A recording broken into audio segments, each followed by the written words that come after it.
Assalamualaikum warahmatullahi wabarakatuh. Waalaikumsalam warahmatullahi wabarakatuh.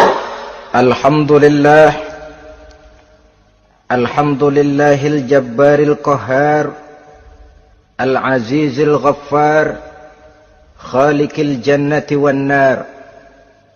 Wassalatu wassalamu ala sayyidina wa maulana Muhammadinil Mukhtar wa ala alihi wa ashabihil adhar. Amma ba'du. Saudara-saudara kaum muslimin rahimakumullah. Pada pertemuan kali ini kita akan membicarakan tentang neraka dan calon-calon penghuninya. Sesungguhnya kalau kita bicara tentang neraka, artinya kita bicara tentang akhirat. Dan kalau kita bicara tentang akhirat, kita bicara tentang alam gaib yang merupakan salah satu dari rukun iman yang 6, percaya kepada alam gaib. Kalau sudah bicara alam gaib, maka ini di luar batas kemampuan nilai-nilai ilmiah dan di luar batas kemampuan renungan filsafat. Ilmu pengetahuan akan buntu kalau sudah membicarakan alam gaib. Artinya, kehidupan di akhirat itu tidak bisa diteliti secara ilmiah. Filsafat pun akan ngambang kalau sudah membicarakan kehidupan di alam gaib. Karena itu kalau kita kembali kepada logika, jika kita ingin mengerti tentang caranya membuat bangku, kita pergi ke tukang bangku dan bertanya kepadanya. Kita ingin mengerti cara membuat mobil, kita pergi ke tukang mobil, ke bengkel mobil dan bertanya kepada ahlinya. Pun dalam urusan alam gaib, sudah sewajarnya kita kembali kepada penjelasan dari sang pencipta alam gaib, yakni Allah subhanahu wa ta'ala. Dan melalui kitabullah Al-Quranul Karim, Allah telah menjelaskan masalah-masalah gaib berupa kehidupan di sorga dan neraka itu secara jelas dan pasti.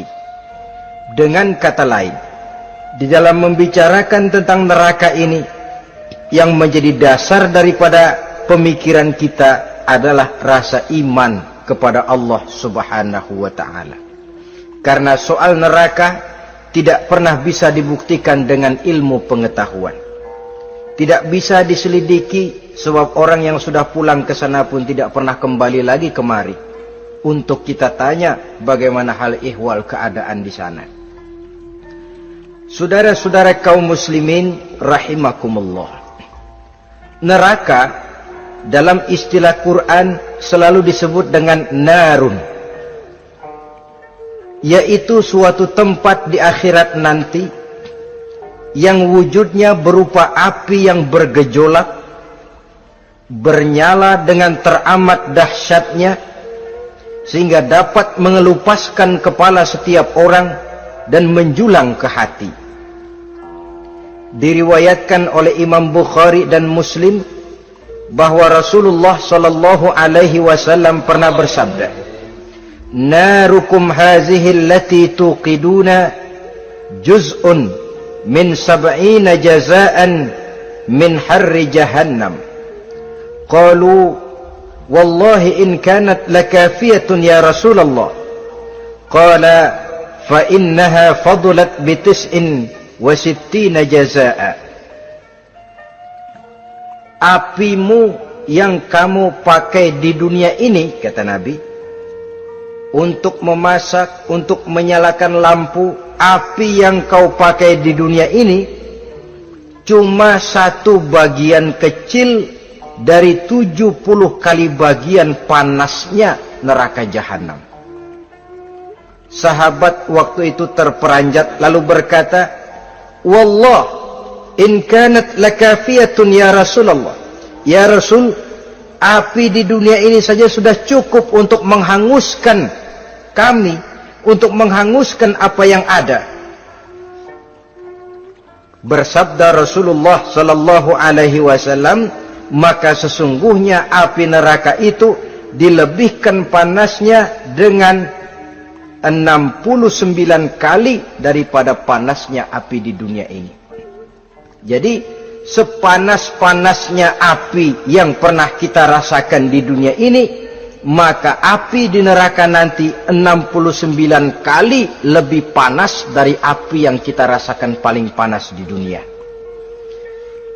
Hadis yang senada dengan penjelasan ini di samping Jawahirul Bukhari, kita bisa menemukannya dalam Mukhtasar Tazkiratul Qurtubi dan Mukhtasar Ibnu Abi Jamrah misalnya. Saudara-saudara kaum muslimin rahimakumullah. Sehingga boleh jadi seringan-ringan azab penduduk neraka di akhirat nanti, kata Nabi, seorang yang di telapak kakinya diletakkan kerikil neraka yang sangat kecil, lalu mendidih otaknya. Itu seringan-ringannya. Di tapak kakinya diletakkan kerikil neraka yang oleh karena panasnya lalu mendidih otaknya. Itu yang paling ringan, nggak apa-apa, cuma segitu aja. Di telapak kakinya ditaruh kerikil, otaknya lalu jadi mendidih karena menahan panas.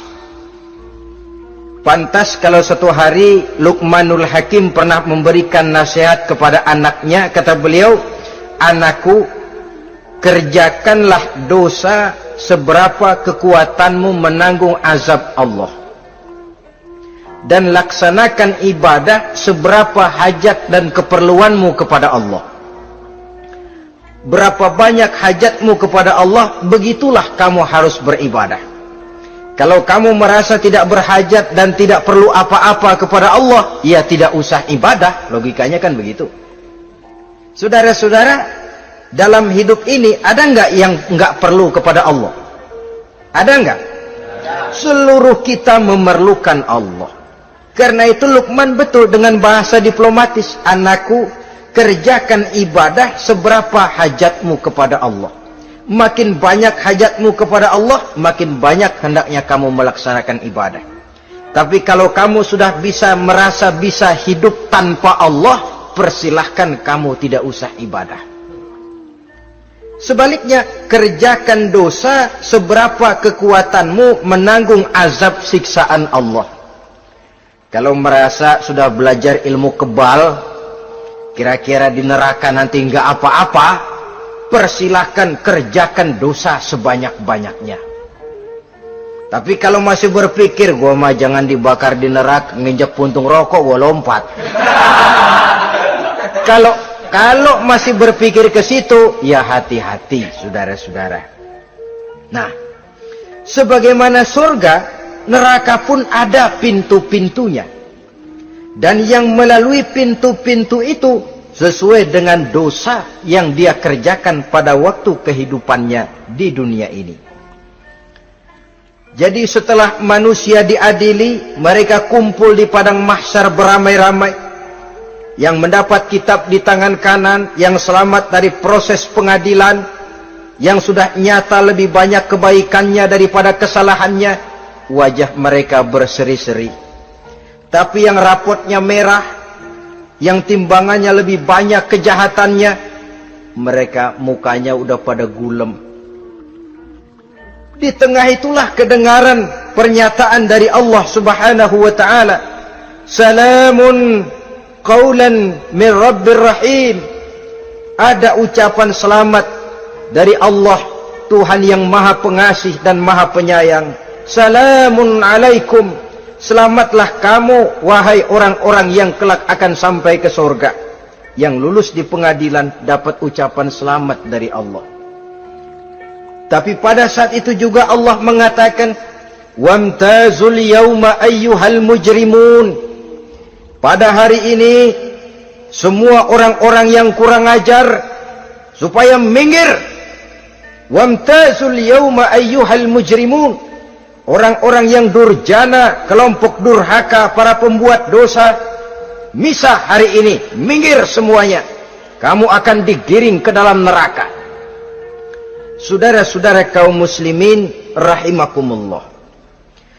Baik mereka yang akan menuju surga, baik mereka yang akan masuk ke dalam neraka, sama melintasi satu jembatan yang melintang di atas neraka. Dalam surah Maryam ayat 71 dan 72, walaupun jembatan itu tidak digambarkan secara jelas, tapi kita temukan penjelasan Allah sebagai berikut. Wa inna minkum illa wariduha kana ala rabbika hatman maqdiyya thumma nunajjil ladzina taqaw wa nazaru zalimina fiha jasiyya. Saudara-saudara, dan tidak ada setiap orang pun kecuali mereka akan melalui api neraka itu. Adapun orang-orang yang bertakwa, mereka diselamatkan oleh Allah, sedangkan orang-orang yang zalim, mereka terlempar ke dalam jurang neraka. Nah, itu yang dinamakan dengan sirat. Ada memang riwayat menjelaskan bahwa sirat itu kecilnya seperti rambut dibelah 7, tajamnya lebih tajam dari mata pedang. Tapi dalam banyak hal, orang lewat di atas sirat itu bergantung kepada amalannya waktu dia hidup di dunia ini. Maka jangan heran ada orang yang lewat di atas sirat itu seperti kilat. Lep, sudah sampai di surga. Ada yang lewat di atas sirat itu seperti orang terbang. Ada yang lewat di atas sirat itu seperti orang lari. Ada yang seperti jalannya onta. Ada yang merangkak. Ada yang gelantungan. Ada yang sudah hampir sampai ke tepian sana untuk masuk ke dalam surga, terpeleset nyemplung juga ke dalam neraka. Sesuai dengan amalan pada waktu mereka hidup di kehidupan dunia yang sekarang ini. Saudara-saudara kaum muslimin rahimakumullah. Apabila orang terperosok lalu masuk ke dalam neraka, bagaimanakah ihwal keadaan di neraka? Panasnya sudah kita jelaskan tadi. 70 kali lipat dari sepanas-panasnya api di dunia ini. Lalu orang-orang yang masuk ke dalam neraka, mereka juga mendapat pakaian, makanan, minuman, perhiasan. Tapi makanannya, minumannya, perhiasannya lain dengan orang-orang yang sampai di surga. Mereka juga diberikan buah-buahan, sebab di neraka juga ada pohon. Namanya pohon zakum. Buahnya duri dari api. Dan itu yang akan jadi lalap makanannya orang-orang neraka. Di dalam surah As-Saffat ayat 64-65 Allah subhanahu wa ta'ala menjelaskan, innaha syajaratun takhruju fi aslil jahim tal'uha ka'annahu ru'usus syayatin. Sesungguhnya pohon zakum itu adalah satu pohon yang akarnya keluar dari dasar neraka, yang buahnya seperti kepala setan. Ini sudah untuk bahasa yang sangat menyeramkan ini. Pohon itu tumbuh dari dasar neraka, buahnya mirip kepala setan. Itu akan dijadikan makanannya orang-orang yang ada di dalam neraka. Perhiasannya apa? Surah Al-Insan ayat 4, inna a'tadna lil kafirina salasilan wa aghlalan wa sa'ira. Sesungguhnya kami sediakan bagi orang-orang kafir itu di dalam neraka segala macam rantai, cambuk-cambuk dan belenggu-belenggu neraka, terbuat dari api neraka, siap untuk merantai, membelenggu dan mencambuk mereka. Jadi dikasih perhiasan, lehernya dikalungin rantai, tangannya dipakein belenggu, ada cambuk-cambuk yang seluruhnya terbuat dari api neraka. Begitu mereka sampai ke pintu neraka yang namanya malaikat Zabaniyah, penjaga neraka, udah bukan main gemesnya dah. Ya, nyambutnya nggak ada ramahnya, lain sama malaikat Ridwan, penjaga surga. Ramah, murah senyum, Begitu orang mau masuk surga, salamun alaikum tibtum fadkhuluha khalidin. Keselamatan atas kamu, sungguh kamu telah beruntung. Sekaranglah masuk kamu ke dalam surga dan kekalah tinggal selama-lamanya di sana. Ramah, murah senyum, selamat datang, selamat tiba di tempat yang penuh kenikmatan. Mari persilahkan. Ini malaikat Ridwan. Malaikat Malik, malaikat Zabaniyah lain lagi. Dia nungguin pabrik. Sadis menerima. Matanya melotot. Ini dia. Manusia-manusia kurang ajar. Yang waktu di dunia sudah datang para rasul, sudah turun agama, sudah datang Al-Quran, tapi belagak pilon. Sini loh. Nih, rantai, belenggu. Lalu dirangkeng, dimasukkan ke dalam neraka. Na'udzubillah, summa na'udzubillah. Saudara-saudara, lalu terpikir oleh kita, kalau begitu panasnya api neraka, sekali lempar orang terus mati dong. Ya enak kalau boleh begitu sih. Begitu dilempar ke neraka terus mati, enak. Ternyata tidak. Kepedihan neraka adalah kepedihan yang kekal dan terus menerus. Tidak satu saat pun orang-orang di dalam neraka pernah merasakan kesenangan. Tidak sesaat pun. Kali semenit kayak ngasok, enggak, terus menerus berada dalam kepedihan yang tiada tara. Al-Quran menjelaskan, kullama nadijat juluduhum baddalnahum juludan ghairaha. Apabila hancur kulitnya, kami ganti dengan kulit yang baru. Supaya apa? Liyazukul azab, biar dia rasain azab. Tuh, rasain dulu.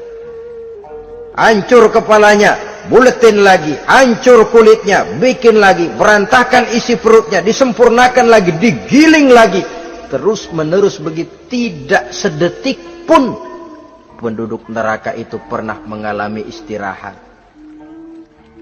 Barangkali pakai jam istirahat lumayan, ini enggak ada. Ada bel, keneng, istirahat, azab dicabut. Tidak. Terus menerus dan selalu begitu. Satu detik saja pun mereka tidak pernah istirahat dari siksaan dan azab yang mereka terima. Saudara-saudara kaum muslimin rahimakumullah. Lalu bagaimana keadaan mereka? Ada orang-orang di dalam neraka itu yang dikenakan pakaian dari api neraka. Luar biasa. Dikasih pakaian dinas dari api. Kemudian kepalanya dituangi air yang sedang mendidih. Yang dengan tuangan air itu dihancur luluhkan segala isi perutnya dan kulit-kulitnya. Setelah itu mereka dicambuk dengan cambuk-cambuk dari besi. Apabila mereka hendak keluar dari neraka, mereka dicampakkan kembali ke dalamnya. Dan dikatakan kepada mereka, rasakan siksaan yang membakar ini. Dalam surah Al-Hajj ayat 19 sampai 22 kita bisa simak firman Allah Subhanahu wa taala. Fallazina kafaru qutti'at lahum siyabun min nar yusabbu min fawqi ru'usihimul jahim yus'aru bihi ma fi butunihim wal julud wa lahum maqami'u min hadid. Kullama aradu an yakhruju minha min ghammin u'idu fiha wa zuqu azabal hariq. Na'udzubillah summa na'udzubillah. Diberikan pakaian dari api, melolong, menyayat dia, memilukan, merintih dan meraung-raung. Lalu kepalanya diguyuri dengan air yang sangat mendidih. Hancur luluh isi perutnya, masih dicambuk lagi dengan cambuk-cambuk dari besi. Mereka merambat, mereka meraung, mereka hendak lari, mereka ingin keluar dari neraka. Tapi tiap kali mereka merambat ingin keluar, ditarik lagi. Kalau ucara kita, ayo, mau kemana lo? Apa kata malaikat penjaga neraka? Zuku azabal harik, rasain nih, makan pencarian lo waktu di dunia. Saudara-saudara, lalu ada pula siksaan penduduk neraka itu, di mana dahi, lambung dan punggung mereka dipanggang dengan api neraka. Allah Karim.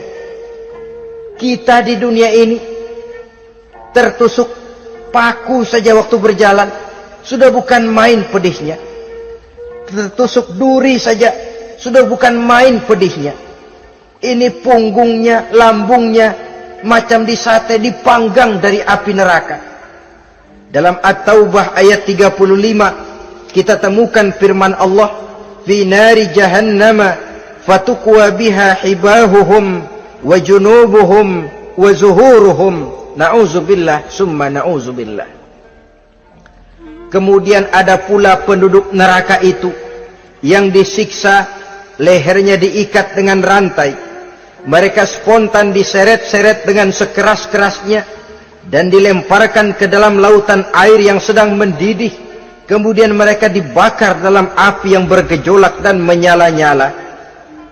Pada surah Al-Mu'min ayat 71 dan 72, Allah Subhanahu wa taala menjelaskan, izil aghlalu fi a'nakihim wassalasil yushabuna fil hamim summa fin nari yusjarun. Ketika belenggu dan rantai dipasang di leher mereka supaya mereka diseret ke dalam air yang sangat panas, kemudian mereka dibakar dalam api. Ada lagi penduduk neraka yang dipegang jambulnya lalu diseret ke tengah-tengah neraka, kemudian kepalanya digerujugi dengan air yang mendidih seperti yang dijelaskan dalam surah Ad-Dukhan ayat 47 dan 49. Pendeknya, azab dan siksaan neraka itu sesuailah dengan amalan dosa yang dikerjakan manusia pada waktu kehidupan di dunia ini. Maka dalam puncak perjalanan Mi'raj misalnya, kepada Rasulullah sallallahu alaihi wasallam diberikan berbagai macam penglihatan sebagai contoh dan tamsil dari kehidupan di dunia ini. Sejak dari penglihatan di jalan sampai kepada penglihatan surga dengan segala kenikmatannya dan neraka dengan seluruh azabnya, seluruhnya merupakan contoh teladan. Misalnya dalam perjalanan ketika hendak Mi'raj itu, sebelum berangkat Rasul disodorkan 2 minuman. Segelas berisi arak, segelas lagi berisi susu. Kata malaikat Jibril, ambillah salah satu minuman itu ya Muhammad. Lalu Rasul dengan tidak ragu-ragu, mantap betul beliau mengambil gelas yang berisi susu, lalu beliau minum.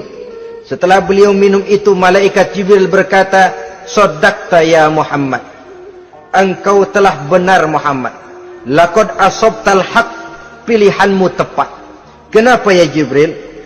Untung susu yang kamu minum Muhammad. Kalau arak yang kamu ambil, pasti umatmu bakal jadi umat yang teler semua.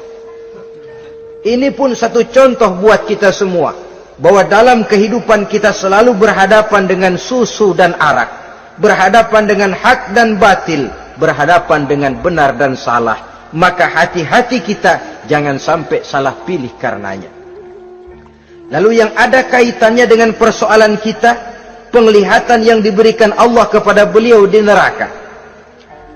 Beliau melihat sekelompok orang dilontari kepalanya dengan batu dari api neraka. Tiap kali dilontari kepala itu hancur berkeping-keping, berantakan otaknya. Lalu dibulatkan kembali.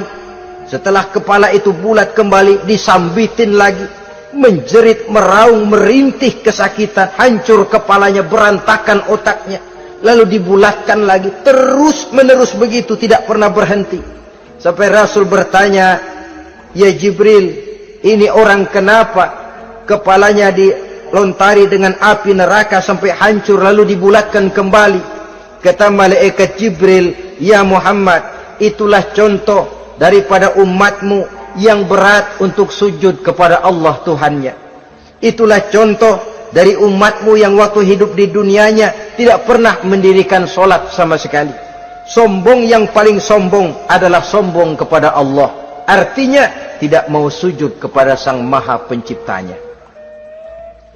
Jadi barangkali saudara punya cita-cita atau keinginan, saya mau yang ini saja, persilahkan, gak usah sembahyang.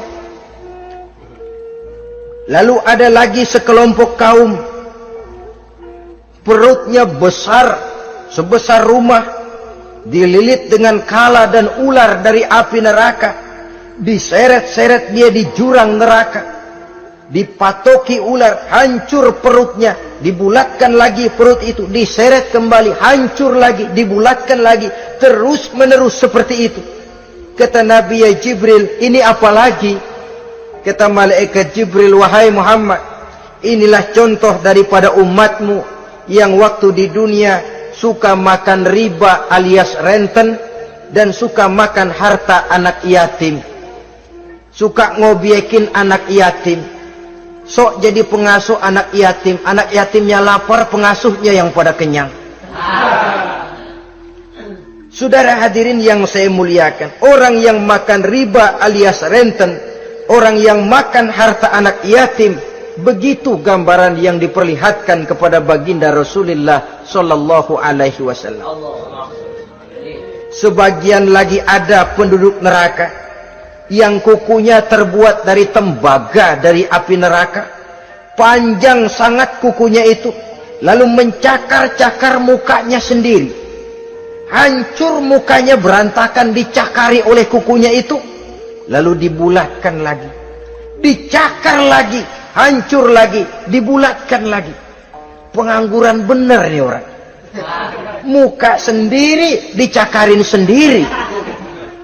Ya Jibril, ini tamsil apa Jibril? Ya Muhammad, itulah contoh dari umatmu yang pada waktu di dunianya enggak pernah rukun sama sesama saudaranya muslim, suka nyari aib orang lain, suka ngejelekin orang lain, padahal orang lain itu saudaranya seakidah. Kan sama dengan nyakar muka sendiri namanya, menepuk air di dulang, terpercik muka sendiri. Kejelekan saudaranya dikorek-korek, aib saudaranya diobral di pasar umum. Orang macam itu nanti tangannya akan tumbuh kuku panjang dari tembaga yang akan mencakar dan mengoyak-ngoyak mukanya sendiri. Itu kita bisa lihat nanti. Oh, ini yang waktu di dunia suka ngorek-ngorek kesalahan orang tuh, lagi pada nyakarin mukanya. Oh, begitu. Saudara-saudara kaum muslimin rahimakumullah. Oleh karena itu Nabi ajarkan kita, tuba liman syaghalahu aibuhu an uyubin nas. Beruntung orang yang aib dan kekurangan pada dirinya menyebabkan dia sibuk sampai enggak sempat ngorek-ngorek aib dan kekurangan orang lain. Introspeksi. Beruntung orang yang celak dirinya menyebabkan dia sibuk dan tidak sempat ngorek-ngorek aib pada diri orang lain. Ada pula di antaranya dilihat oleh Rasul, di antara penduduk neraka itu orang yang lidahnya terjulur memanjang, kemudian dipotong lidah itu dengan gunting dari api neraka, menjerit dan memekik ia menahan sakit yang tiada tara, sampai Rasul bertanya kepada malaikat Jibril, kalau ini tamsil apa lagi ya Jibril? Kata malaikat Jibril, wahai Muhammad, inilah contoh dari umatmu, orang-orang yang waktu di dunia tidak pandai menjaga lidahnya, suka menggunjing orang, suka memfitnah orang, suka ghibah dan namimah, suka ngomongin orang di belakang yang bersangkutan. Maka hari ini lidahnya menjulur menjadi panjang dan dipotong dengan gunting dari api neraka. Lalu Rasul juga melihat sekelompok orang perempuan tergantung rambutnya dari gantungan api neraka, kemudian dipanggang dari duburnya sampai ke atas kepalanya dengan tombak dari api neraka, meraung dan merintih serta mengeluarkan nanah dari kemaluannya. Rasul bertanya, ini apa lagi ya Jibril? Kata malaikat Jibril, inilah perempuan yang waktu di dunia tidak pandai menjaga kehormatan dirinya, ahli zina dan tukang umbar, saudara-saudara kaum muslimin rahimakumullah, banyak lagi tamsil-tamsil yang dicontohkan dalam puncak perjalanan Mi'raj yang seluruhnya merupakan peringatan bagi kita umat Rasulullah sallallahu alaihi wasallam. Nah, kemudian sekarang marilah kita bicarakan neraka itu satu demi satu. Yang pertama, dan ini yang paling dikenal orang, neraka Jahannam atau naru Jahannam. Siapa yang dijelaskan Allah akan menjadi penghuni neraka Jahannam ini? Pertama dalam surah Al-Ankabut ayat 68. Wa man azlamu mimman iftara 'ala Allahi kadziban aw kadzdzaba bil haqqi lamma ja'ahu alaysa fi jahannam maswal lil kafirin. Adapun orang-orang yang zalim kepada Allah, mendustakan ayat-ayat Allah dan mendustakan kebenaran setelah datang kebenaran itu, bukankah neraka Jahannam merupakan tempat kembali bagi orang-orang kafir? Jadi dalam Al-Ankabut ayat 68 ini dijelaskan, penduduk neraka Jahannam itu pertama adalah orang-orang kafir. Siapa orang kafir? Menurut keyakinan akidah kita, setiap orang di luar Islam adalah kafir. Kemudian yang kedua dalam surah Al-Hijr ayat 42 dan 43, penduduk neraka Jahannam itu, inna ibadi laisa laka alaihim sultanun illa man ittaba'aka minal ghawin wa inna jahannama la maw'iduhum ajma'in. Sesungguhnya hamba-hambaku tidak akan bisa kamu kuasai, hai iblis, kecuali mereka yang mengikuti tipu dayamu. Sesungguhnya neraka Jahannamlah tempat mereka seluruhnya. Kalau kita perhatikan ayat ini, maka penghuni neraka Jahannam yang kedua adalah para pengikut setan. Para pengikut setan dengan seluruh ajaran-ajaran yang dilancarkan oleh setan. Padahal pada saat hendak masuk neraka, setan jelas cuci tangan. Tugasnya cuma bagaimana mencari pengikut sebanyak-banyaknya yang akan nemenin dia di neraka nanti. Tapi pada saat orang digiring ke dalam neraka, setan cuci tangan. Mungkin orang menuntut, setan, gue ngikutin lu, sekarang kenapa jadi kemari? Nah, gue bilang juga apa? Kata setan, gue bilang juga apa, lu kenapa ngikutin? Dan setan ini menebar ranjau dalam segala bentuknya, dengan segala macam caranya. Para pengikut setan yang menjauhi tuntunan agama, memperturutkan hawa nafsunya. Setan membisiki manusia lewat minuman keras, setan masuk manusia lewat judi, lewat zina, lewat kenikmatan yang melalaikan orang dari kehidupan akhirat dan selanjutnya, dengan segala macam jalan. Kadang-kadang dalam ibadah setan juga masuk. Kalau tidak ditimbulkannya takabur, ditimbulkannya sikap ujub dalam diri kita. Timbul rasa diri lebih benar dari orang lain, dan ini jelek. Timbul rasa nganggap enteng orang lain, itu kan ujub, nggak dikelihatannya orang, cuma hatinya aja ngomong sendirian. Kalau gue lihat di kampung ini nggak ada yang kayak gue. Bayangnya kayak ibadahnya kayak udah aing pang paling nak yo di dia. Itu juga bisikan iblis, dan dia tidak segan-segan mengaku jadi Tuhan iblis itu. Dan ini diceritakan dalam kehidupan Sayyidus Syekh Abdul Qadir Jailani. Ketika beliau sedang ibadah di mihrab dalam masjid, datang seberkas sinar. Sinar itu ngomong, ya Abdul Qadir ana rabbuk. Hai Abdul Qadir, aku Tuhanmu, kata cahaya tadi. Sudah cukup kamu ibadah Abdul Qadir. Sembayangmu udah banyak, puasamu udah banyak, jihadmu cukup. Maka mulai sekarang berhenti dah ibadah. Aku bolehkan kepada kamu segala yang dilarang. Cuma yang didatangi Syekh Abdul Qadir. Sehingga mendengar cahaya tadi ngomong begitu, beliau ambil kasut sendal, disambitnya cahaya tadi, izhab ya la'in, pergi laknat terkutuk iblis kamu. Masa saya disuruh berhenti sembahyang karena hati saya sudah baik? Kalau hati sudah baik lalu boleh berhenti sembahyang, mestinya yang paling dulu berhenti sembahyang Nabi Muhammad, sebab beliau orangnya paling baik. Tapi Nabi hatinya baik, sholat jalan terus, hukum halal haram berlaku. Ini kadang-kadang orang sekarang baru ibadah dikit banget merasa dapat bisikan katanya, wangsit. Ya berhenti sembahyang madep mulu, madep ngodik sembahyang. Bikin ajaran yang aneh-aneh. Nah kalau satu orang boleh dapat wangsit, saya juga boleh dong ngomong dapat wangsit. Saya juga boleh dong mendirikan aliran kepercayaan. Saya ngilang dulu dari kampung saya kira-kira 3 tahun. Saya nyepi di kaki Gunung Salak, pulang piara jenggot, pakai belangkon. Di depan nama saya pakai embel-embel mbah. Saya ngaku dapat wangsit di Gunung Ano, mewahyukan kepada saya ano. Saya cari murid yang fanatik. Saudara-saudara kaum muslimin rahimakumullah, setan membisiki manusia hatta kita sedang ibadah sekalipun dibisikinya. Caranya, mula-mula dia bisikin, lu sembahyang buru-buru dah. Buru-buru udah. Akhirnya apa? Rukuk kita nggak sempurna, sujud kita nggak lengkap, tumakninah kita kurang, bacaan kita tajwidnya nggak kena.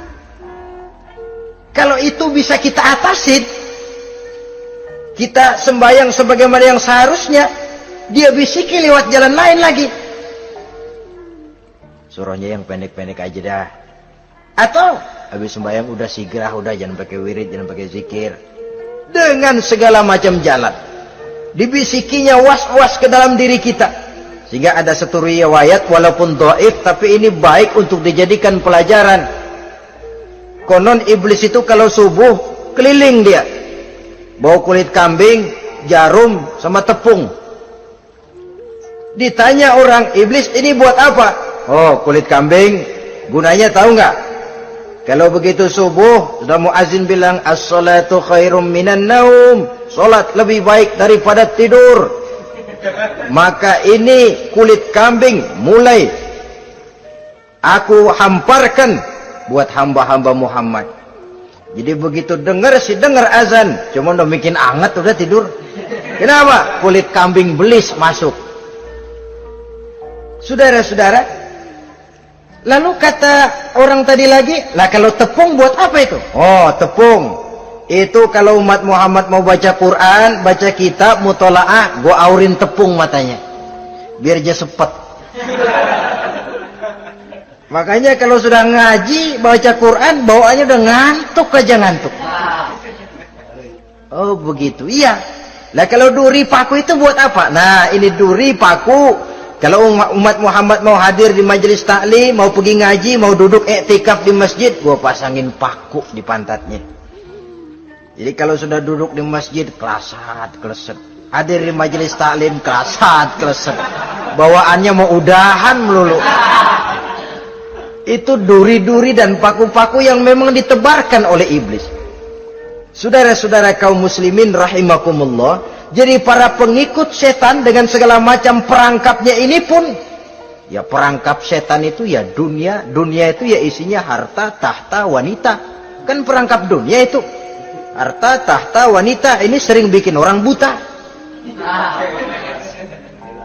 Perangkap dunia dan merupakan perangkap setan sekaligus. Nah, yang ketiga, penghuni neraka jahanam adalah para pembuat dosa, orang-orang yang durhaka. Dalam Toha ayat 74 Allah menjelaskan, innahu may ya'ti rabbahu mujriman fa inna lahu jahannam. Sesungguhnya orang-orang yang datang menghadap Allah dengan berlumuran dosa, maka sesungguhnya bagi mereka adalah neraka jahanam. Dan yang keempat, penghuni neraka jahanam orang yang kufur nikmat.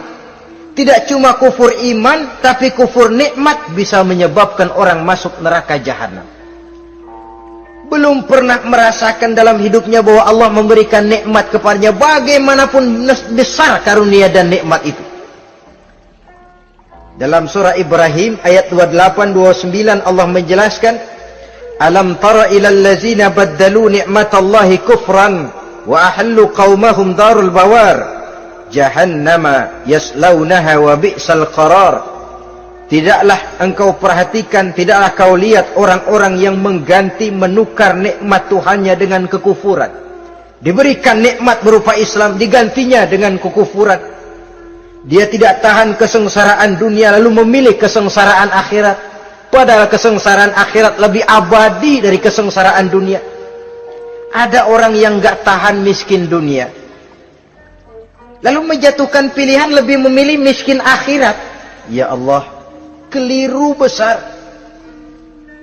Karena nggak tahan hidup miskin di dunia, ada yang nawarin ngasih supermi 3 bungkus, iman telap. Ada yang ngasih beras, pindah agama. Ada yang bawain pakaian bekas, tukar akidah, pindah iman. Innalillah. Ditukar kemiskinan dunia dengan kemiskinan akhirat. Padahal kemiskinan dunia berapa tahun? Setahun umur manusia. Sepanjang-panjang umur orang sekarang kan. 100 tahun udah jarang umur orang sekarang. 70 aja udah cakep tuh. Sebenarnya kalau 70 tuh ada jatah lebih tuh, 7 tahun. Toh kalau ikut Nabi 63 tahun kan, Nabi wafat. Kalau kita sudah umur 70 tuh ada jatah ekstra 7 tahun. Oh ya, dimanfaatkan baik-baik mestinya. Taruhlah kemiskinan dunia, bagaimanapun melaratnya dunia, bagaimanapun sengsaranya dunia, cuma sebatas umur kita. Tapi kalau nikmat Islam ini harus kita tukar dengan yang lain. Baddalu ni'matallahi kufran, menukar, mengganti nikmat yang diberikan Allah dengan kekufuran. Artinya kita menukar kemiskinan sementara dan kita memilih kesengsaraan dan kemiskinan abadi. Di akhirat kita miskin, di neraka kita miskin, miskin abadi. Di neraka kita sengsara, sengsara abadi. Saudara-saudara kaum muslimin rahimakumullah, itu neraka jahanam. Yang kedua dinamakan neraka jahim. Siapa mereka ini para penghuninya? Siapa mereka ini para penghuninya? Pertama dalam surah At-Takasur, yaitu orang-orang yang bermegah-megah dengan dunia, menumpuk-numpuk harta, lalu lupa dengan kesibukan harta itu, lupa kepada kehidupan yang akhirat nanti. Alhaakumut takasur hatta zurtumul maqabir kalla sawfa ta'lamun summa kalla sawfa ta'lamun kalla law ta'lamuna ilmal yaqin latarawunnal jahim.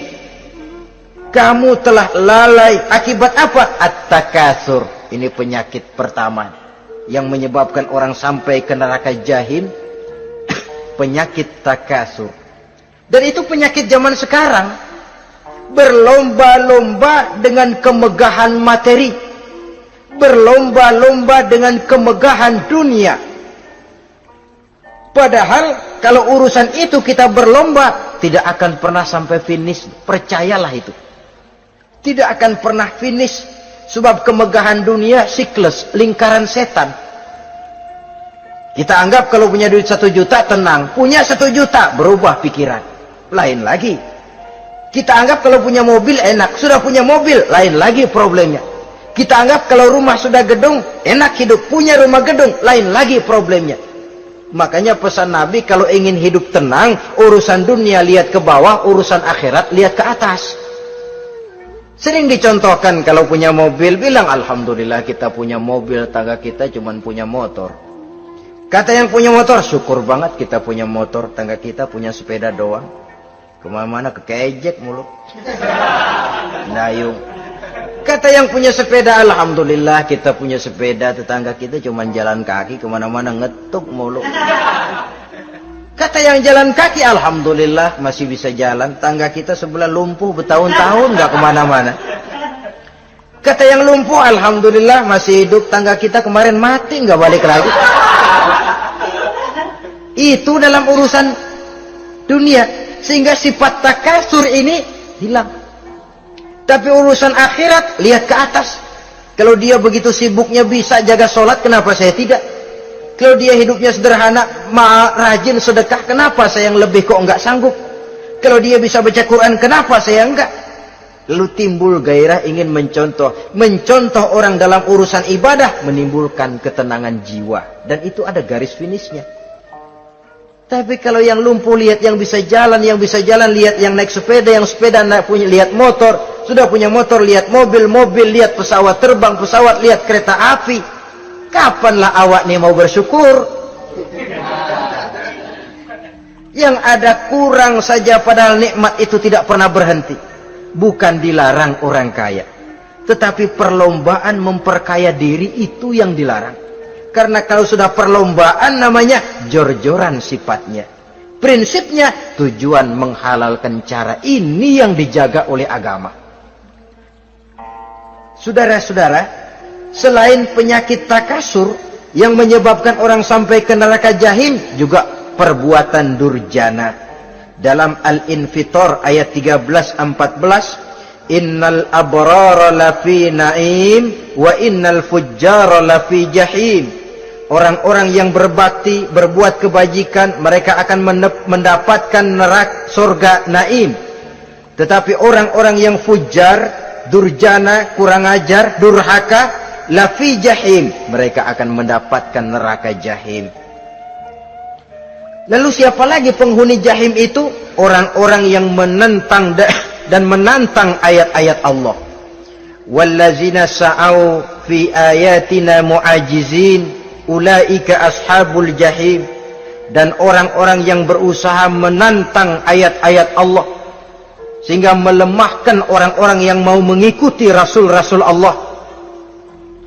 Menantang ayat Allah dan membuat lemah orang yang mengikuti rasul, melemahkan semangat orang yang mau mengikuti khitah dan perjalanan rasul.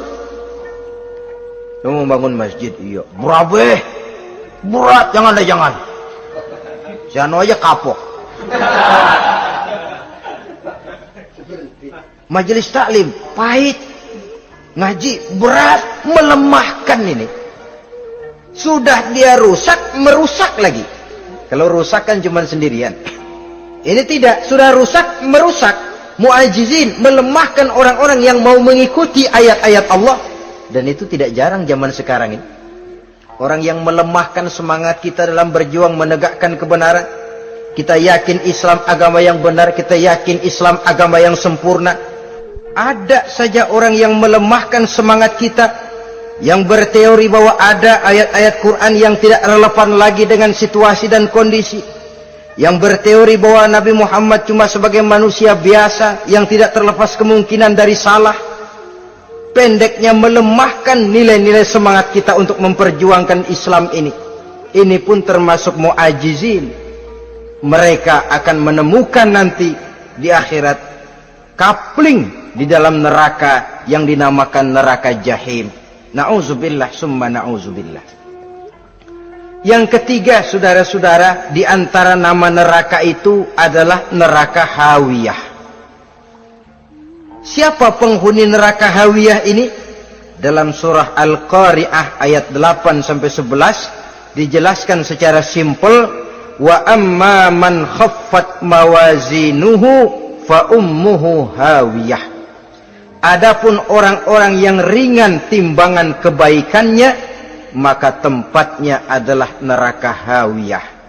Artinya orang ini lebih berat timbangan kejahatannya, sedikit kebaikannya, sehingga jadi ringan di timbangan akhirat nanti. Solat, puasa, zakat, tapi dosa yang dikerjakan masih lebih banyak ketimbang kebaikan yang dikerjakannya itu. Maka orang semacam ini apabila tidak mendapat syafaat, maka dia akan masuk ke dalam neraka yang namanya neraka hawiyah. Lalu yang keempat, neraka wail. Dalam surah Al-Ma'un ayat 1-7 garis besarnya yang mendapat neraka wail adalah para pendusta agama.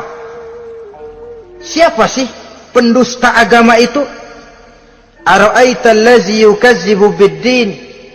Tidakkah kamu lihat siapa orang-orang yang mendustakan agama? Mendustakan agama, beragama tapi bohong, sholatnya bohong, hajinya bohong, puasanya bohong, mendustakan agama. Siapa mereka? Fazalikal ladzi yad'ul yatim. Pertama, orang yang suka menghardik anak yatim. Anak yatim yang lemah, anak yatim yang tidak berdaya, yang hidup dipayungi kemiskinan dan kekurangan, bukan ditolongnya, malah dihardiknya. Jangan lupa, saudara yang sudah 2-3 kali pergi ke Makkah, saudara yang khusyuk dalam sujudnya, saudara yang mantap dalam puasanya, mungkin saja bisa terhalang masuk ke dalam surga, karena di samping rumah saudara ada anak yatim merintih menahan lapar dan haus. Saudara tahu, saudara mampu, tapi saudara diam saja, tidak mau mengulurkan tangan. Mungkin itu yang akan mengganjal saudara untuk masuk ke dalam surga. Wala yahuddu ala tu'amil miskin. Mereka membiarkan fakir miskin, tidak memberikan makan. Kemudian fawailul lil musallin. Mereka juga melalaikan solat. Allazina hum an solatihim sahun. Allazina hum yura'un. Mereka juga riak di dalam amalnya. Saudara hadirin kaum muslimin rahimakumullah, melalaikan solat, kemudian riak dengan amalnya, termasuk amalan solatnya. Kalau jadi imam, bahasanya dibuat sepasih-pasihnya, surahnya yang panjang-panjang, paling pendek sabbihis sama wadduha. Tapi kalau solat sendirian cukup kul huwallahu ahad sama inna a'toinakal kautsar. Hilang lagi nilai keikhlasannya. Dan terakhir, mereka enggan untuk membayar zakat. Yang memenuhi ciri-ciri inilah yang dikatakan sebagai pendusta agama. Menghardik yatim, membiarkan fakir miskin, melalaikan solat, riya, dan enggan membayar zakat. Mereka divonis mendapat neraka wail, seperti dalam surah Al-Ma'un ayat 1 sampai dengan 7. Saudara-saudara kaum muslimin rahimakumullah. Yang kelima, neraka sa'ir. Neraka sa'ir ini pertama buat mereka yang memakan harta yatim. Kalau tadi tidak mau membantu, ini malah membantu tapi tujuannya malah ngobyekin anak yatim. Mereka yang memakan harta yatim, dalam An-Nisa ayat 10, innal ladzina ya'kuluna amwalal yatama zulman innama ya'kuluna fi butunihim nara wa sayaslawna sa'ira.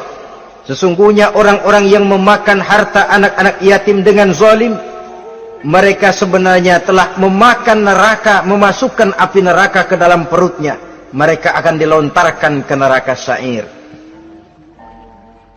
Selain itu, orang-orang yang mengingkari apa yang diturunkan oleh Allah Subhanahu wa ta'ala, mengingkari kebenaran Quran, mengingkari Rasul, pendeknya mengingkari Islam, dijelaskan dalam surah Luqman ayat 21. Yang keenam, saudara-saudara, yang dinamakan dengan neraka laza namanya. Pertama, untuk pembangkang dan orang yang menjauhi agama. Yang kedua, orang yang berpaling dari kebenaran. Dan yang ketiga, orang yang suka menumpuk-numpuk harta dan menyimpannya, tidak mau membayar zakat, infak, apalagi sedekah. Ini kita temukan penjelasannya dalam surah Al-Ma'arij ayat 15 dan 17. Yang ketujuh dinamakan neraka Sakor. Siapa penghuni neraka Sakor ini? Pertama, orang yang tidak pernah sholat. Yang kedua, tidak pernah memberi makan orang-orang miskin. Yang ketiga, ahli membicarakan yang batil. Strategis betul dia, ulung kalau sudah mengatur kebatilan. Kemudian yang keempat, orang yang mendustakan hari akhir. Dalam surah Al-Muddatsir ayat 42 sampai 47, kepada penduduk neraka Saqar ditanya, "Ma salakakum fis Saqar?" Apa yang menyebabkan kamu masuk ke dalam neraka Saqar? Qalu lam naku minal musallin wa la naku nut'imal masakin wa kunna nakhudu ma'al khaidin wa kunna nukazzibu yaumaddin. Mereka menjawab, kami di dunia tidak pernah sholat, tidak pernah memberi makan fakir dan miskin. Kami selalu berkumpul dengan orang-orang yang batil dan membicarakan kebatilan, dan kami mendustakan adanya hari akhir. Yang kedelapan, yang terakhir adalah neraka Khutamah. Ini diperuntukkan bagi para pengumpat, pencela, para penghina orang lain, mencari aib saudaranya, kemudian juga mereka menumpuk, menghitung-hitung harta, lalu kikir dan bakhil dengan hartanya itu. Dalam surah Al-Hujurat ayat 11-12, kemudian surah Al-Humazah ayat 1 sampai dengan 7, kita temukan penjelasan itu. Pada akhirnya saudara-saudara, kalau penduduk surga mereka kekal di dalamnya, maka penduduk neraka ini ada dua macam. Ada penduduk musiman, ada penduduk permanen. Kalau yang namanya penduduk permanen, itu sudah punya paspor, KTP itu. Memang penduduk permanen itu mereka yang kekal selama-lamanya di dalam neraka. Mereka lah orang-orang musyrik dan orang-orang kafir, termasuk orang-orang munafik. Bahkan lebih dahsyat lagi yang namanya munafik. Kata Allah, innal munafiqin fid darkil asfal minan nar. Orang munafik itu berada di dasar jurang neraka yang paling bawah, keraknya neraka. Saudara-saudara, adapun penduduk yang semi permanen, ia masuk neraka buat sementara saja, sekedar dengan dosa-dosa yang dikerjakannya. Mereka adalah orang-orang mukmin yang asli, orang-orang Islam yang waktu di dunianya berbuat dosa. Mereka masuk ke dalam neraka, menerima azab sesuai dengan dosa yang dikerjakannya. Setelah itu mereka akan diangkat dari surga untuk ditempatkan di dalam, mereka akan diangkat dari neraka untuk ditempatkan di dalam surganya Allah Subhanahu wa ta'ala. Seperti banyak dijelaskan dalam hadis-hadis sahih yang diriwayatkan oleh Imam Bukhari dan Muslim. Nah, inilah sekelumit tentang neraka dan calon-calon penghuninya. Mudah-mudahan Allah jauhkan kita, Allah jauhkan anak cucu kita, amin. Allah jauhkan seluruh keluarga kita, amin. Dari neraka dan dari azab neraka. Amin. Terima kasih dan mohon maaf. Wassalamualaikum warahmatullahi wabarakatuh.